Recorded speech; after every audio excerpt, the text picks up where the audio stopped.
Hello, this is Brett from Survivalcomms. Today's going to be a quick tech tip on how to determine which NMO mount goes to which antenna connection. Now sometimes that's not an issue. If you have different frequency range transmitters with different frequency range antennas, you can determine from the antenna which antenna goes to which transmitter if they're connected correctly. With multi-band antennas, which have become more common now, it's not unusual to find multiple frequency range transmitters operating in multi-band antennas, and they're all the same kind of antenna. Now typically your upfitter and installer will have each antenna mount chased out to the cable and have the cable identifying which mount is which. But in certain circumstances you may not have access to that information, or it may be something that someone's gone through several times in the past, or it may be a new pull and they pull a bundle of antenna cables down at one time. So I'm going to show you how you can sort all that out. The first set of tools we'll discuss for doing this is just a simple toner and probe, and these are common in the telecommunications industry, but they also work well for these tasks in sorting out which wire is which. Now the toner generates an audio frequency signal, and it's connected to the cable through these two leads here, and this is a preamplifier, and the preamplifier picks up the audio frequency signal whenever you place it on the correct conductor.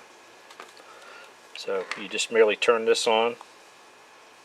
Now it's gonna, when it's flashing, this particular model alternates, and we have an RF connector down here. All we need to do is connect to the center conductor, and then we get on top of the vehicle onto one of the NMO mounts and determine which mount is which. So we take our probe and turn our probe on, and then merely place it on our center conductor on both of these suspect mounts here, and neither one of these is giving us any signal. Now we go to the back, and we have no signal on this mount, and now we have a signal here. So this is our mount. And here's a simple way we can do it with just a simple multimeter. Go ahead and set your multimeter for continuity. An NMO mount is open between the center conductor and the shell of the connector, or between the center conductor and shield. And you can see here that we have no continuity, which is a good thing.